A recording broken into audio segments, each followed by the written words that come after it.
নমস্কার, জাস্ট নিউজের আরোগ্য বিভাগের ওমেন্স ডে স্পেশাল এপিসোড নিয়ে আমি ঈশিতা আজকে চলে এসেছি অ্যাপোলো ক্লিনিক।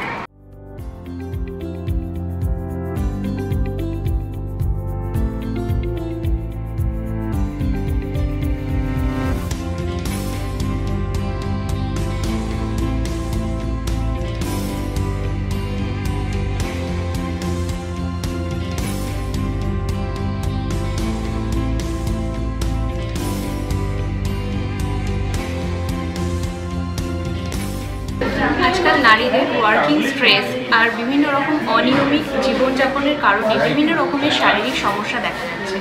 সেই সব সমস্যা এবং তার সমাধান সম্পর্কে জানতে আমরা আজকে চলে এসেছি ডক্টর লহরী রয়ের কাছে। নমস্কার, আমি ডক্টর লহরী রয়। আমি একজন গাইনোকোলজিস্ট। আজকে আন্তর্জাতিক নারী দিবসে আমি আপনাদের সকলকে শুভেচ্ছা জানাতে চাই। আজকে যেটা প্রধান আমাদের টপিক অফ ডিসকাশন সেটা হচ্ছে যে বর্তমান যুগে মেয়েদের কি সমস্যা আছে। হেলথ প্রবলেমস তো অনেক রকম। একটু সহজভাবে বলতে গেলে যদি আমরা বয়স হিসেবে মেয়েদেরকে ভাগ করি, যেমনি একটা শিশু যারা মেয়েরা একটা বয়স সন্ধিকাল, তারপরে ধরুন 20 থেকে 50 বছরের যত মহিলা রয়েছেন এবং 50 ঊর্ধ্ব মহিলারা। একদম ছোটোবেলায় বলতে গেলে তো আমাদের মতো দেশে যেটা ডেভেলপিং কান্ট্রি, সবচেয়ে প্রথমে যেটা মনে পড়ে সেটা হচ্ছে অপুষ্টিজনিত রোগ। বয়ঃসন্ধিকালে আসলে আমরা দেখব যে বর্তমানকালে যেটা একটা মহামারীর আকার ধারণ করেছে তা হলো পলিসিস্টিক ওভারির সমস্যা। তারপরে যদি আসি যে 20 থেকে 50 বছর মহিলাদের মধ্যে আমরা প্রধানত দেখতে পাই নানা ধরনের সিস্টের সমস্যা, যার থেকে বন্ধ্যাত্বের সমস্যা এত বৃদ্ধি পাচ্ছে আজকালকার দিনে। ইউটেরাসে নানা ধরনের টিউমারের সমস্যা, কিন্তু এগুলো মেনলি যদি আমরা ঠিক সময় ধরা যায় এবং ট্রিট করা যায়, এগুলো অনেক কিছু থেকেই খুব ভালোভাবে নিরাময় সম্ভব। তারপরে আসে 50-এর ওপরে মেয়েদের মেনোপজ হয়ে যাওয়ার পরের সমস্যাগুলো, যেগুলো আমরা হয়তো খুব একটা ইম্পর্টেন্স দিই না এবং মহিলারাও সেগুলো নিয়ে এখনও জনসমক্ষে আলোচনা করতে খুব একটা ইচ্ছুক নন বা তারা যতটা সাবলীল নন, কিন্তু সেগুলো কিন্তু বেশ ভাবিয়ে তোলে তাদেরকে এবং তাদের জীবনে একটা এফেক্ট আনে। তাছাড়া বলবো ক্যান্সার। আজকালকার দিনে ক্যান্সার কিন্তু আর আগের মতো বয়স দেখে আসছে না, যে কোনো বয়সেই এটা হতে পারে। বিশেষত সার্ভাইকাল ক্যান্সার, এটা তো আমরা এখন অনেক অল্প বয়সেও দেখতে পাই। তবে এটার একটা খুব ভালো দিকও হলো যে এখন ভ্যাকসিন বেরিয়ে যাওয়ার দরুন আমরা যারা গাইনোকোলজিস্টরা আছি তারা যদি মেয়েদেরকে একটুখানি যখন আমাদের ক্লিনিকে তারা আসছেন কনসালটেশনের জন্য, হয়তো মা আসছেন, কিন্তু আমরা সেই সঙ্গে যদি তাদের মেয়েদের সম্পর্কে এটা কাউন্সেল করতে পারি যে 12 বছরের ঊর্ধ্বে যে মেয়েরা রয়েছে তাদেরকে ভ্যাকসিন দিলে এই ক্যান্সার কিন্তু সম্পূর্ণভাবে প্রতিরোধ করা সম্ভব। তো সেইটা প্রিভেনশনের উপরে যদি আমরা জোর দিতে পারি তো it's always better than cure. এবার আসি আমরা পলিসিস্টিক ওভারিয়ান সিনড্রোমের কথায়। ওটা আজকালকার দিনে যেটা বললাম এটা মহামারীর আকার ধারণ করেছে। ভালোভাবে খতিয়ে দেখতে গেলে এটা ইটসেলফ কোনো রোগ নয়, এটা একটা স্থিতি যেটার মধ্যে অনেক কিছু জড়িত রয়েছে। বর্তমান যুগে আমাদের যা ফুড হ্যাবিটস হয়েছে, চটজলদি খাবারের যা চলন হয়েছে, তাতে ওয়েট গেইনটা খুব ইম্পর্টেন্ট ফ্যাক্টর হয়ে দাঁড়িয়েছে। অল্প বয়সী মেয়েরা, কলেজ গোয়ার্সরা এরা খুব ফ্রিকুয়েন্টলি বাইরের খাবার খাচ্ছে। আমাদের এখন রাত্রিবেলা শোয়ার সময়, সকালে ওঠার সময় কোনোটারই ঠিক নেই। সারা দিনে কে কখন খাচ্ছে, তার ব্রেকফাস্ট, লাঞ্চ, ডিনার কোনোটাই সময় মতো হচ্ছে না। এই যে আনহেলদি একটা লাইফস্টাইলের দিকে মা বাবারা হয়তো অতটা কেয়ার করছেন না, বা তাদের বলা সত্ত্বেও আমাদের বর্তমান জীবনযাত্রা এমন যে তারা সেটা কুলিয়ে উঠতে পারছেন না। কাজেই এই ইরাটিক লাইফস্টাইলের দরুন ওয়েট গেইনটা খুব ইম্পর্টেন্ট সমস্যা হয়ে দাঁড়িয়েছে।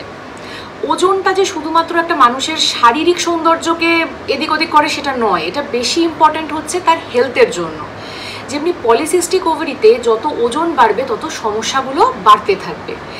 এটা একটা হরমোনাল কন্ডিশন। অবশ্যই শরীরে কিছু হরমোনের এদিক ওদিক হলে, কিছু গণ্ডগোল হলে তবেই এই রোগটা প্রকাশ পায়।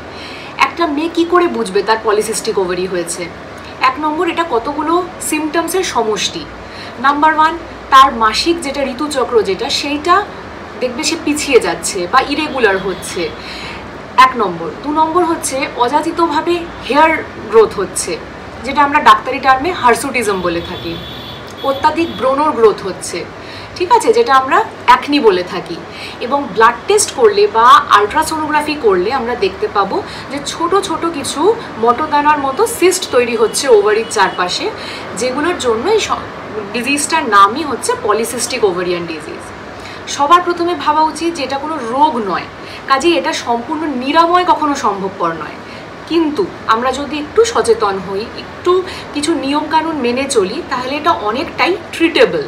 প্রত্যেক দিন যদি আধ ঘন্টা থেকে 45 মিনিট তারা ঘাম ঝরিয়ে হাঁটতে পারেন, অন্তত সপ্তাহে 6টা দিন, তার সাথে কিছু ডায়েট, যেমনি আমরা যেগুলো জানি যেগুলো ওজন বাড়ায়, যেমনি মিষ্টি, chocolate, junk foods, spicy oily food, এগুলো যদি তারা কন্ট্রোল করতে পারেন এবং দিনে খাওয়ার সময় যদি নিয়ম করে একটা খাবার হ্যাবিট করেন, যেমনি ব্রেকফাস্টটা আমি সকালবেলা 8টা থেকে 9টার মধ্যে করব, তারপর আমি দুপুরের খাওয়াটা 1টা থেকে 2টোর মধ্যে করব, সন্ধেবেলা একদম খালি পেট না থাকে হেলদি কিছু, ছোলাটাই একটু সেদ্ধ করে খেলো, বাড়িতে যা পাওয়া যায় একটু মুড়ি, এগুলোই যদি আমরা একটু খেলাম, তাহলে রাত্রিবেলা 8টা থেকে 9টার মধ্যে যদি একটা ডিনার করি আমরা, যেটার মধ্যে ধরুন ভাত বা রুটি, এই কার্বোহাইড্রেটটা অ্যাভয়েড করে ডাল, সমপরিমাণ সবজি, মাছ বা চিকেন যাই খেতে চাইছেন, এটা যদি ফলো করা যায়, তাহলে দেখবো আমরা যে ওজন কমাতে এটা ভীষণভাবে সহায়ক। এবং সেটা কমালেই এই যে পিরিয়ডের ইরেগুলারিটিটা, এটা অনেকখানি কমবে। মনে রাখতে হবে, এই পলিসিস্টিক ওভারিয়ান ডিজিজ যদি আনকন্ট্রোল থাকে বা আমরা যদি এটাকে ঠিক সময় গুরুত্ব না দিই, তাহলে বরঞ্চ এখান থেকে ভবিষ্যতে কিছু সমস্যা দেখা দিতে পারে। যেমনি একটা অল্প বয়সী মেয়ে যখন সেই পলিসিস্টিক ওভারিয়ান ডিজিজটা নিয়ে আসছে, বিয়ের পর তার প্রেগনেন্সি আসতে অসুবিধা হতে পারে, কেননা এই ওভারিগুলো কাজ না করলে প্রপারলি ডিমটা ঠিকমতো বেরোবে না, ফলে বাচ্চা আসতে অসুবিধা হবে।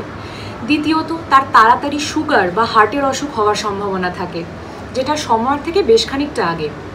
যেমনি ধরুন 35 থেকে 40-এর মধ্যেই যারা বেশি পলিসিস্টিক ওভারিয়ান মহিলা, তাদের ক্ষেত্রে আমরা সুগার বা হার্টের অসুখগুলো বেশি পরিমাণে দেখতে পাচ্ছি আমরা।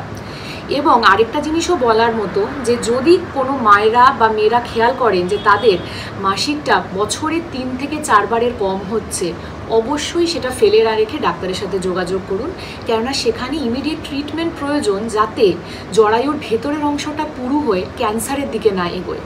তাহলে এই কয়েকটা ছোট ছোট নিয়ম মানলে, আমরা যদি নিজের প্রতি একটু সতর্ক হই, ঠিক সময় মতো যদি ডাক্তারের সাথে যোগাযোগ করি, তাহলে কিন্তু অনেক অসুখই আমরা হয় প্রতিরোধ করতে পারবো বা সময় মতো ওটা ট্রিটমেন্ট হলে সেটাকে কিওর করতে পারবো। একটু সচেতনতা যদি আমরা রাখতে পারি, তাহলে অনেক কিছুই হয়তো অনেক সহজ হয়ে যাবে।